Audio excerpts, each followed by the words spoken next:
Okay, so guys, I just want to say thank you so much for always watching. Yes, because I need to thank you. It's not easy to, sit down and then listen to somebody, but like, thank you so much for always listening and commenting and liking this video. Thank you so much.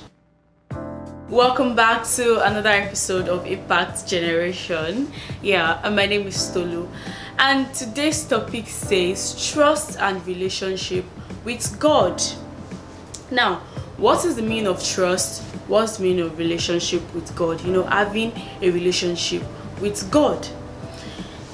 Trust in the Lord with all your heart and lean not on your own understanding. In all your ways submit to Him, and He will make your path straight. That is in Proverbs 3 verse 5 and 6.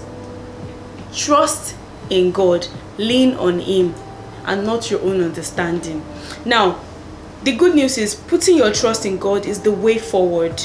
Okay, set aside your anxieties, your doubts, and turn everything over to God. Now, having trust in God means you have faith. That's just it. And when you have a good relationship with Christ or with God, that means you trust Him. I don't know if you understand that my sentence.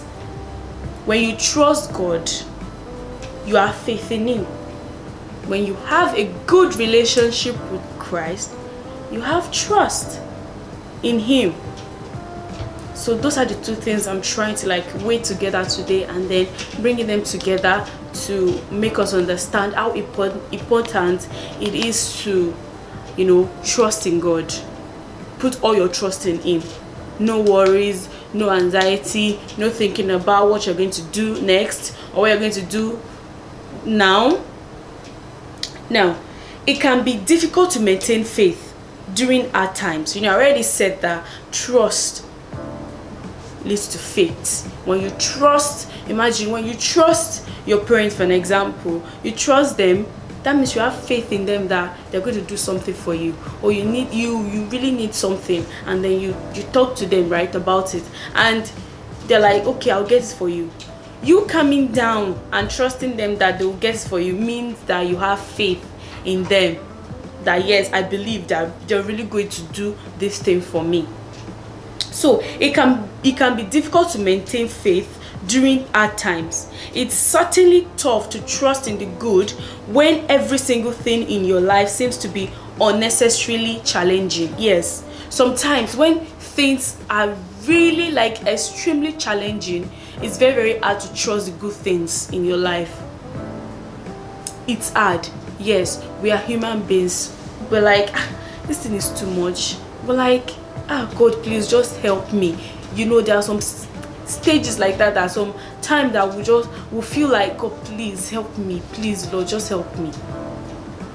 Instead of you worrying about it and crying to God, lamenting, because it's not even like you're talking to Him, it's like you're lamenting to Him, God do this, God do that. Why don't you just calm down and trust in Him? Believe that He's going to do it, because you've already told Him. He's not deaf.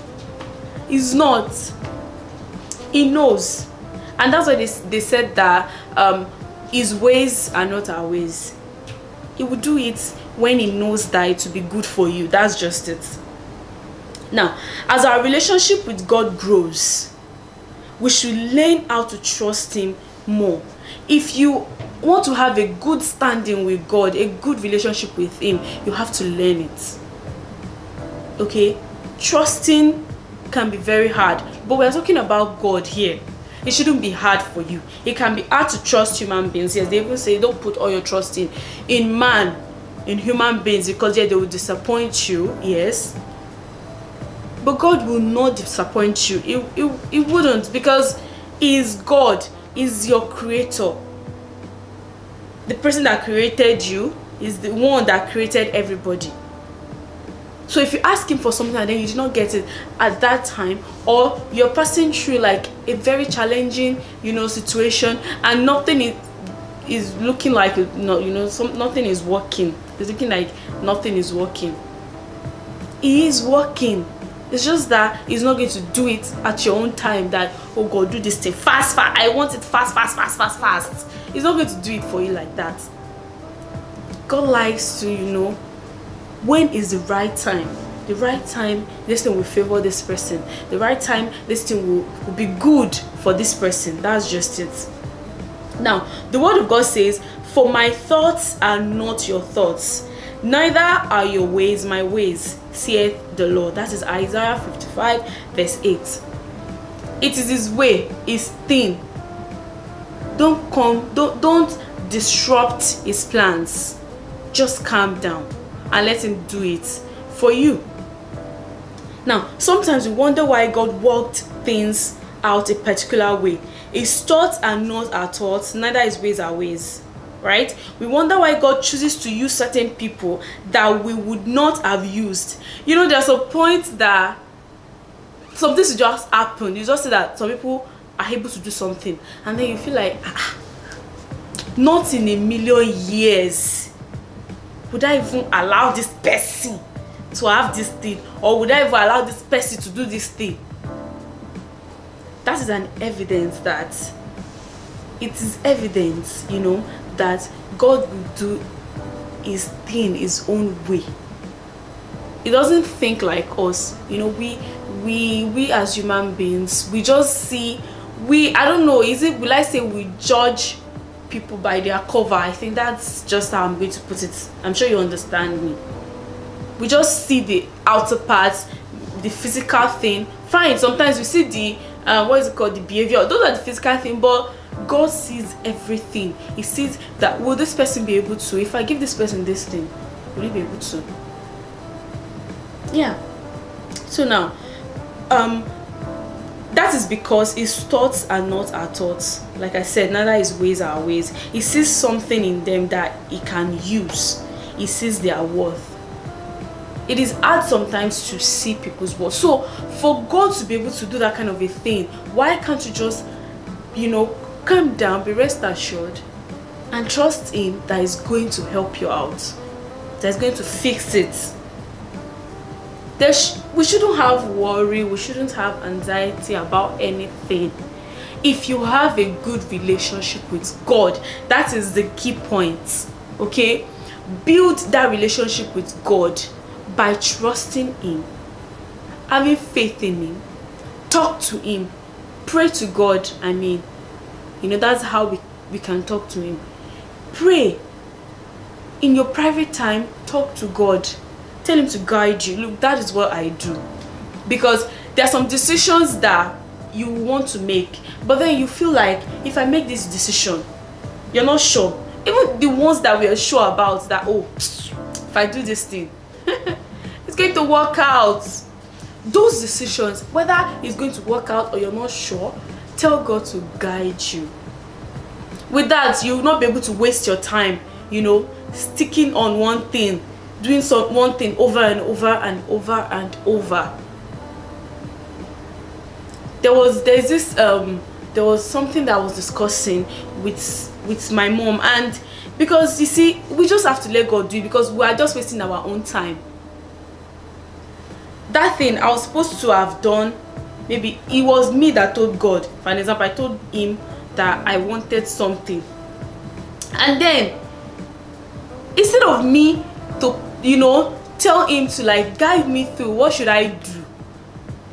Yes, just tell God that, God, what should I do? Guide me. How do I accomplish this thing?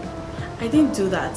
I started thinking, using my own human head to think about, oh, if I go like this, and I go like this, I might get it now.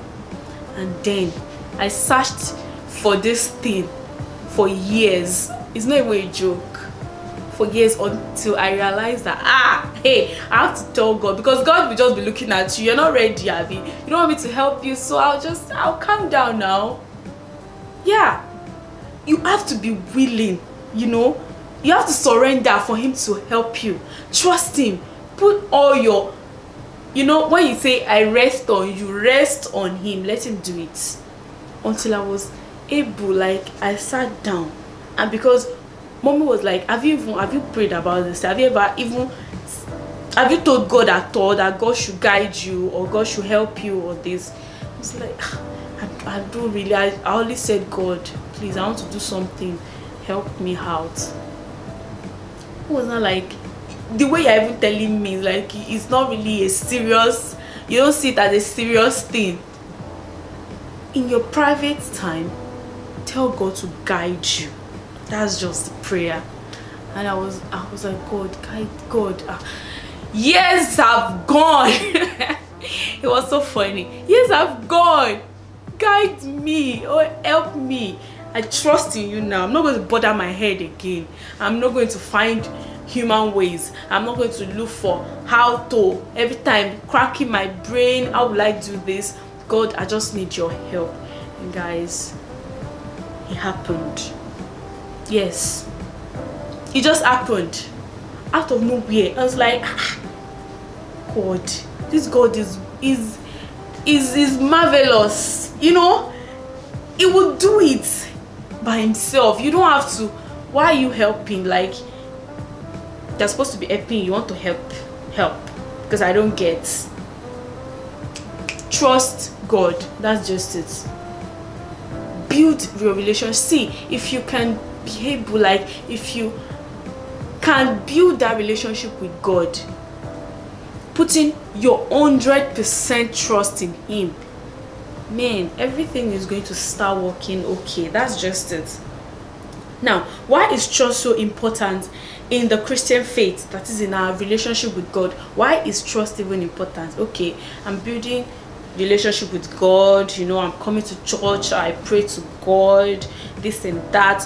Why is it that having trust in him is very important? Now, trust is important for Christians because we start out by trusting that God sent his son to the earth.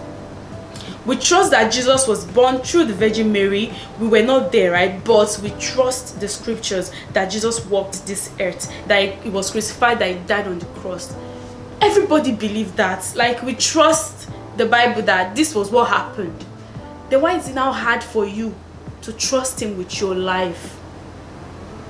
For you to be able to trust, you know, him, that, oh, the Bible says that God did this, God did that, raised up the dead, he did that, he did that.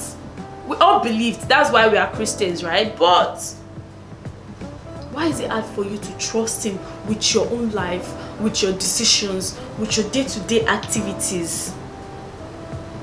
Why are you trying to solve the problem yourself? All you just have to do, I'm not saying relax, no, don't get me wrong, but put it in God's hands. Tell him to guide your decisions. Tell him to guide your day, to help you out, whether, okay, at school, at work, anywhere. Tell him to guide you and relax. That's it. Now, so why don't we trust him to guide our life? Like I said, why do we take actions by ourselves? It is important to trust God in our relationship with him, because by that we are allowing God have his will, to do his will in our lives, and with that we live well. Simple as ABC, like that. If we start trusting God in our Christian life, in our relationship with him, that means we are telling God that, God, please do your will. Have your way. I have shift. Please pass. You know what I'm saying? And by that, if you allow God to have his way, to do his will in your life, then you start living well. It is not good to worry, okay? Though we are human beings, worry will come. It is normal. But don't give yourself too much headache. If you know that you have a solid, please take note of what I'm saying. If you know that you have a solid relationship with him, then will you have to relax? I don't know if you understand that. Please have a good relationship with God. Work well with him. Do well by his side. Then now put all your trust in him, and then you start living well. That is it. Now, So make sure you build, that's my last sentence here, make sure you build that trust in your walk with God, in your relationship with Him. So guys, that's the end of this lesson. It was very short, but I'm very sure I've passed like a knowledge to you guys. I've passed something to you guys, and I know that you guys have learned something, because I want you to listen to this, you know, try and digest it and see how you have been, you know, falling in your walk with God, in your relationship with Him. Try and build it back, build the blocks back, build the relationship with Him, and start putting all your trust in Him. And then you see that you start living well, because God will do His will do His part. You do your part and He will do His part, and everything will balance. So guys, that's the end of the lesson, and I'll see you guys in the next one. Bye.